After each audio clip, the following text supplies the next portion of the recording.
Derek Lawson had built his career from the ground up, starting as a part-time bank teller before rising to CEO of Ashford National Bank. But even at the top, he never forgot where he came from. Numbers on a spreadsheet couldn't reveal what truly happened inside his branches. Only the employees' voices could.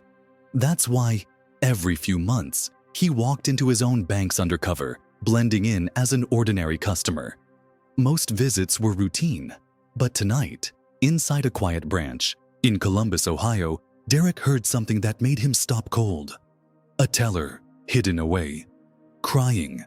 And in that moment, he knew something was terribly wrong. Derek stepped into the branch, the artificial glow of fluorescent lights casting a sterile chill over the room. It was early evening, and only a handful of customers remained, finishing their transactions before heading home. He dressed like any other customer. Navy blue button-down, sleeves rolled up, jeans. Just another man stopping by after work. But his eyes were sharp, trained to pick up the details that others overlooked. The tellers moved with mechanical efficiency. Smiles practiced but tired. At first glance, everything seemed normal. But Derek had learned that trouble rarely announced itself. It lingered beneath the surface, in the stiffness of an employee's posture, in the hesitation before a forced smile. His attention flickered to the manager standing near the back of the room. A tall man in a crisp gray suit, arms crossed, his eyes scanning the floor with a quiet intensity. He wasn't just observing, he was controlling. Every movement, every interaction seemed to pass through his silent approval. Something about the way the tellers avoided his gaze set off warning bells in Derek's mind. He didn't have time to analyze further before he heard it. A muffled sound, barely noticeable over the low hum of conversation. A soft, stifled sob. Derek turned slightly, tracking the noise to a hallway on the left. The break room door was slightly ajar, and through the gap, he caught a glimpse of a young woman sitting at the table, her fingers gripping the edge as if holding herself together. Her shoulders trembled, her breath uneven. Another employee, a young man, stood beside her, whispering urgently. Derek couldn't hear the words, but their body language spoke volumes. The woman, Jasmine, he'd learn later, was trapped in something far worse than a bad day at work. He kept his posture relaxed, pretending to glance at his phone while listening. The young man, Miles, spoke in a low, urgent voice. "Jasmine, you can't let him." He stopped suddenly, lowering his tone further. Derek barely caught her response, but when she spoke, her words chilled him. "What choice do I have?" she whispered. "He's already made it clear. If I don't do what he says, I'm gone." Derek's jaw clenched. His first instinct was that a customer had been harassing her, something banks dealt with often. But this wasn't frustration. This was fear. And it wasn't about a customer. It was about someone inside the bank.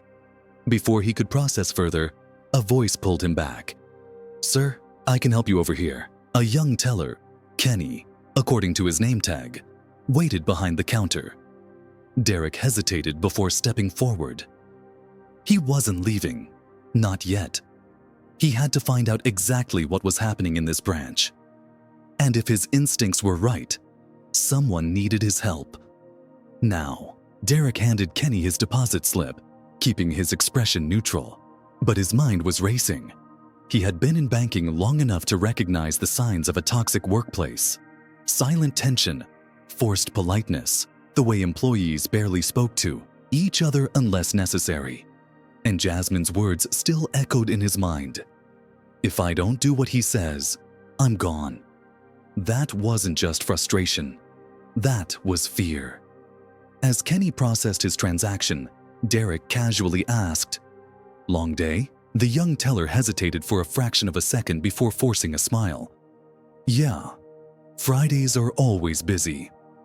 His tone was light, but his fingers hovered over the keyboard just a little too long before typing.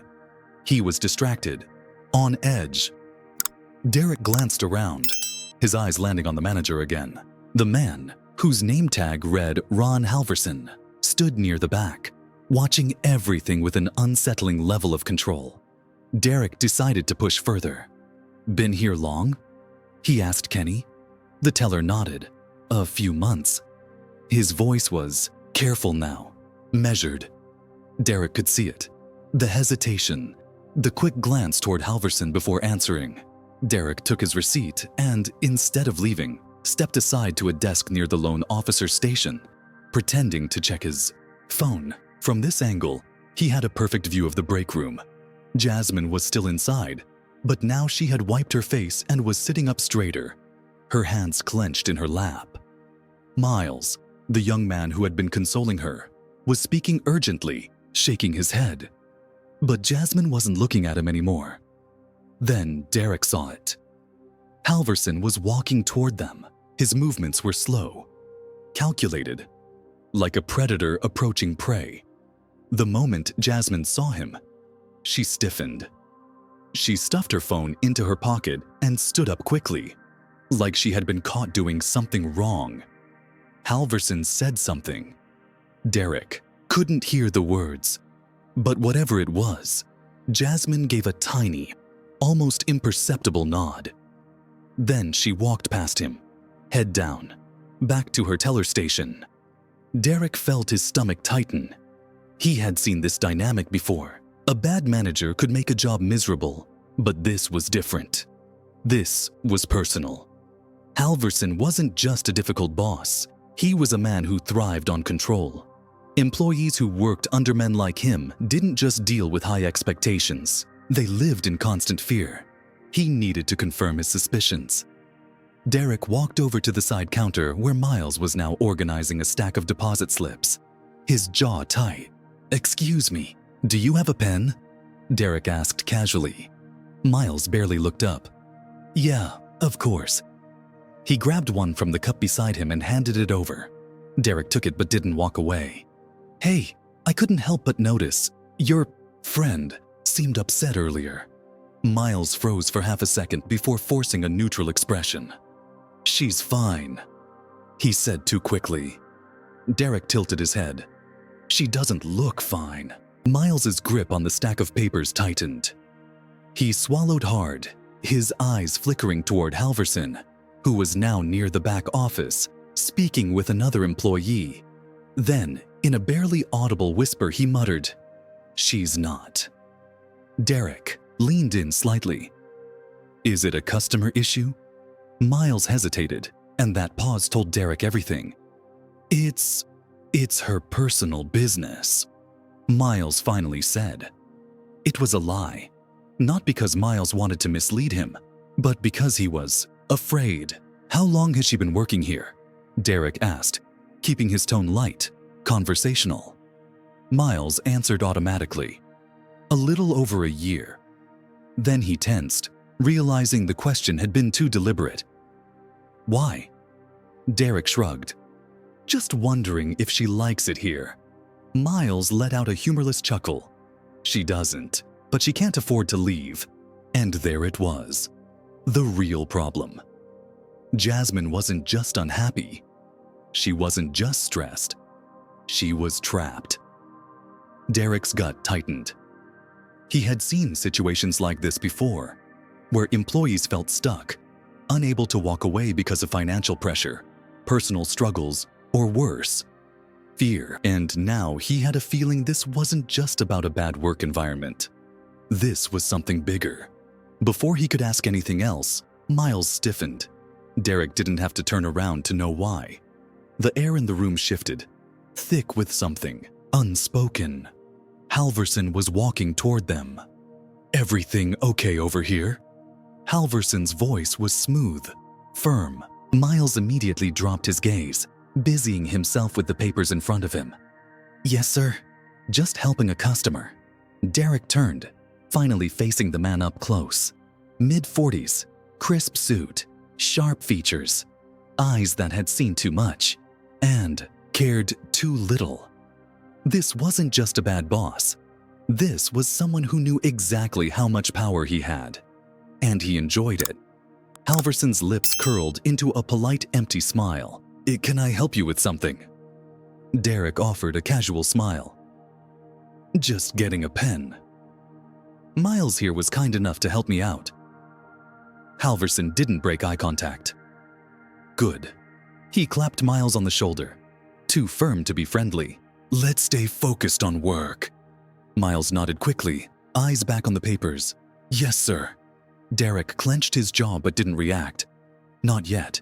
He thanked Miles and stepped away, feeling Halverson's eyes on him the entire time. As he made his way toward the exit, his mind was already made up.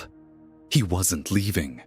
Not until he found out exactly what was happening in this bank. Derek stepped outside, letting the cool evening air settle his frustration. But he wasn't leaving. Not yet. He walked toward his car, pulling out his phone to keep up appearances. But his mind was racing. Jasmine was terrified. Miles was afraid to speak. Kenny hesitated before every answer. And Halverson, he carried himself like a man who knew he was untouchable. Derek had dealt with toxic managers before, but this was different. This was calculated. And if Halverson thought he could operate like this under Derek's watch, he was about to learn otherwise. As if on cue, Kenny stepped out of the side entrance, phone in hand, exhaling as if he were finally able to breathe. A break. Derek seized the moment. He approached casually, hands in his pockets. Long day? He asked. Kenny looked up, startled, but then recognized him and relaxed. Yeah, Fridays are always a mess. Derek nodded. Mind if I ask you something? Kenny hesitated, then shrugged. Sure. Keeping his voice light, Derek asked, Your branch manager, Halverson, what's he like? Kenny's face shifted for just a second. A flicker of something dark, something he tried to suppress. He's strict, he said carefully. Likes things done a certain way. That normal for a manager? Derek asked. Kenny exhaled, glancing around before lowering his voice. He's not just strict. He struggled for the right word. He pushes people. Hard. Especially Jasmine. Derek's chest tightened. How so? Kenny hesitated, clearly debating how much to say. Then, in a whisper, he makes her stay late. Alone. Derek's muscles tensed. She's the only one? Kenny nodded. Yeah, and he's always talking to her like she owes him something. He swallowed. I've seen it, man. The way she tenses up when he calls her into his office. It's not normal. Derek clenched his jaw. He had seen this before. A predator disguising control as authority, using fear as a leash. She ever say anything about it? Kenny shook his head. No, but she doesn't have to. We all see it. Derek let out a slow breath. This wasn't just a bad boss. This was a man using his position to manipulate and intimidate, and Jasmine was his target. Thanks for telling me, Kenny, Derek said, patting his shoulder. You're a good guy. Kenny gave a half-hearted smile, but his unease was clear. Derek turned back toward the building. Jasmine was still inside, still under Halverson's control, but not for much longer. His decision was made. He pushed open the glass doors and walked back inside. The bank was quieter now. Fewer customers, fewer witnesses, but Halverson was still there, standing near the teller stations, scanning the room like he owned it. Derek didn't hesitate. He walked straight toward Jasmine. She was mid-conversation with a customer, her voice mechanical, her hands steady, but her eyes hollow. The moment she saw Derek approaching, she stiffened, like she expected trouble. Excuse me, Derek said, just loud enough for the customer to hear. I need to speak with you for a moment. Jasmine blinked, confused. I'm with a customer, sir. The older woman in front of her frowned. She's helping me right now. You can wait. But Derek kept his eyes on Jasmine. It's important. She swallowed, then hesitated before murmuring an apology to the customer and stepping away from the counter. Halverson noticed immediately. Derek saw his posture shift, his eyes narrowing. He didn't like losing control. Jasmine led Derek a few steps away, fidgeting with the hem of her blazer. What can I help you with, sir? Derek took a slow breath. This was the moment. I know what's happening, he said, keeping his voice low. You don't have to say anything. I just need you to know, you're not alone. Jasmine flinched, just for a second. Then she shook her head quickly, forcing a tight smile. I don't know what you mean. Derek didn't back down. Halverson, the late shifts, the way he treats you. I know it's not okay. Her fingers curled into fists. Fear. That's what this was. She thought she had no options. I can't, she whispered. You can, Derek said firmly. And you will, because I promise you, he's not untouchable. That's when Halverson walked over. Is there a problem here? His voice was smooth, controlled. His eyes flicked between them, already working to re-establish dominance. Derek turned to him, expression neutral. Just having a conversation. Halverson's smile was empty. Well, Jasmine has a job to do. She doesn't have time for private discussions. Jasmine froze at the word private. Derek didn't miss it. Actually, Derek said, his voice calm but unyielding, I think we should have a conversation right now. Halverson's smirk faltered. Excuse me? Derek didn't respond. Instead, he reached into his pocket and pulled out his wallet. He flipped it open, revealing his executive ID badge from Ashford National Bank. Jasmine gasped. Miles, across the room, stared in shock. And Halverson, his face went completely blank. Derek's voice was steady, controlled. My name is Derek Lawson, CEO of this bank. He took a step closer. And you and I need to talk. The entire room fell silent. Halverson blinked rapidly, his mouth opening, then closing. For the first time, he looked nervous. Sir, I didn't realize. No, Derek said coldly. You didn't. He let the words hang in the air. And that's the problem, isn't it? Jasmine took a shaky breath, her hands trembling. Derek turned to her, his voice gentler. Now, you're safe. And this time, she believed him. The silence in the bank was suffocating.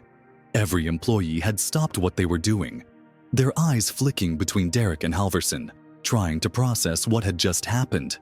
A moment ago, Halverson had been untouchable, ruling over the branch with quiet intimidation. But now, in the span of a few words, the balance of power had shifted. He wasn't just dealing with an angry employee or a difficult customer. He was standing face to face with the CEO of the bank.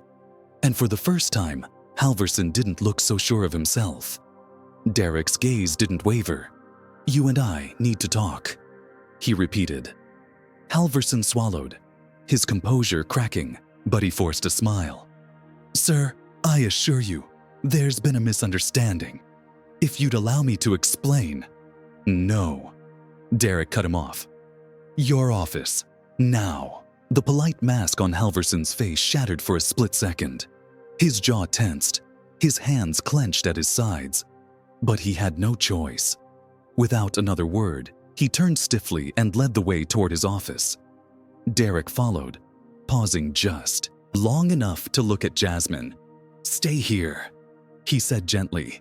This won't take long. She nodded, but her hands were still trembling at her sides. As Derek stepped into the office, he shut the door behind him, sealing Halverson inside, with nowhere to run. The manager moved to his desk, trying to collect himself. He let out a forced chuckle, shaking his head. I have to say, sir, I didn't expect to see you here tonight. A bit unusual for the CEO to visit a branch unannounced. Derek leaned forward, resting his hands on the desk.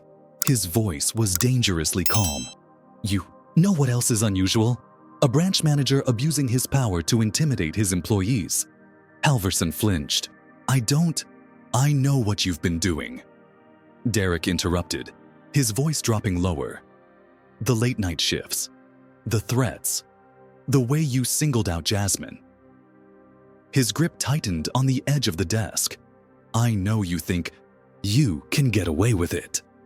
Halverson's face paled. Sir, I assure you, I have always conducted myself professionally. If there have been any misunderstandings, Save it. Derek snapped. He reached into his pocket and pulled out his phone. With a single tap, a recording played. Jasmine's voice, raw and shaken, filled the air. If I don't do what he says, I'm gone. Then Miles's hushed response. Jasmine, you can't. Let him. He doesn't own you. The color drained from Halverson's face. Derek's voice was ice. You should have known better. He straightened. But let me be very clear. You just ran out of time. Without another word, Derek dialed corporate HR. Halverson sat frozen, his power crumbling around him. And Derek? He wasn't done yet. When Derek stepped out of Halverson's office, the tension in the bank was thick. Every employee had stopped what they were doing, waiting, holding their breath. Jasmine stood near the teller counter, her hands clenched at her sides. Miles and Kenny not far behind her. They had all lived under Halverson's rule for too long, and now they were watching to see if this was truly over. Derek scanned the room, then met Jasmine's eyes. His voice was steady. He's gone. For a moment, no one moved. Jasmine stared at him, almost as if she couldn't believe what she had just heard. Then, her breath hitched, and her shoulders dropped, as if the weight of the past year had suddenly been lifted. Miles let out a slow exhale. Kenny looked stunned. Other employees exchanged glances, whispering in disbelief. The man they had feared, the man who had controlled their every move, was no longer in power. Jasmine swallowed hard. What happens now? Derek didn't hesitate. You tell me. She blinked, thrown off by the words. For the first time in a long time, she had a choice. She wasn't being told what to do. She wasn't being forced into silence. She had a voice. She glanced at Miles, who nodded slightly, then at Kenny, who gave her a quiet, reassuring look. They were waiting for her to speak. Jasmine took a shaky breath. I don't want this to happen to anyone else. Not here. Not anywhere. Derek nodded. And it won't. He turned to the rest of the employees, his voice carrying authority. From now on, this branch is under direct review. We're not just replacing Halverson. We're changing how things work here. The room remained silent, but the weight of his words settled over everyone. Then, after a moment, Miles stepped forward. His voice was hesitant but stronger than before. Sir, I don't mean to overstep, but this isn't just about Halverson. Derek's gaze sharpened. Go on. Miles hesitated, then took another step forward. He wasn't just speaking for himself now. He was speaking for all of them. The way things work here, it's not just one bad manager. The pressure, the way we're treated, the fear of speaking up. It's bigger than this branch. Kenny nodded in agreement. A lot of us feel like we have no choice but to put up with it. Because the second we complain, we're out of a job. Jasmine lowered her head. I wanted to leave so many times, she admitted. But I couldn't afford to. And I thought, maybe this was normal. Derek's jaw tightened. This was why he went undercover. Not because of numbers. Not because of performance reports. Because the real problems weren't in spreadsheets. They were buried beneath silence, in the unspoken fears of employees who felt powerless. He took a deep breath. This stops today. Everyone was watching him, waiting to see if he truly meant it. I don't just want to fix this branch. Derek continued. I want to fix the system, and I'll need your help to do that. He looked around the room. That means transparency. That means trust. That means if something is wrong, you speak up. Jasmine still looked uncertain. And if we do, will anyone actually listen? Derek met her eyes, unwavering. I will. For a long moment, no one spoke. Then, finally, Jasmine nodded. And for the first time in over a year, she looked like she believed it. An hour later, as Derek sat in his car, he watched the employees lock up for the night. Jasmine walked out with Miles and Kenny, the three of them talking quietly. They looked lighter, as if a burden had finally been lifted. Derek exhaled, running a hand over his face. This had been one branch, one manager, one moment of intervention. But how many more were out there? How many employees, just like Jasmine, were afraid to speak up? How many times had he looked at a spreadsheet and assumed everything was fine when it wasn't? Being a leader wasn't just about profit margins or efficiency, it was about people. And tonight, he had been reminded exactly why he did this job. Too often, people in power look the other way. They see employees as numbers, not human beings. But leadership isn't about control. It's about responsibility. And sometimes, all it takes is one person to break the cycle. Derek sat in his car, staring at the now quiet branch, the weight of the night settling in. He had come here expecting just another routine visit, but instead, he had uncovered something far worse. A workplace ruled by fear, an employee trapped by silence, and a manager who thought power made him untouchable. But not anymore. Tonight, Jasmine had found her voice. Miles and Kenny had taken a stand. And Halverson, he had lost the control he had wielded for so long. This was justice. But it was only the beginning, because for every Jasmine who suffered in silence, for every workplace that allowed abuse to fester, there were still battles left to fight. If there's one thing to take from this story, it's this: never let fear keep you silent. If someone is abusing their power, speak up. If you see someone else struggling, don't look the other way. Because sometimes, all it takes is one person to break the cycle. If this story resonated with you, don't forget to like, comment, and share. You never know who might need to hear this today. And if you haven't already, subscribe for more stories that remind us change starts with us. Stay strong, stay aware, and take care.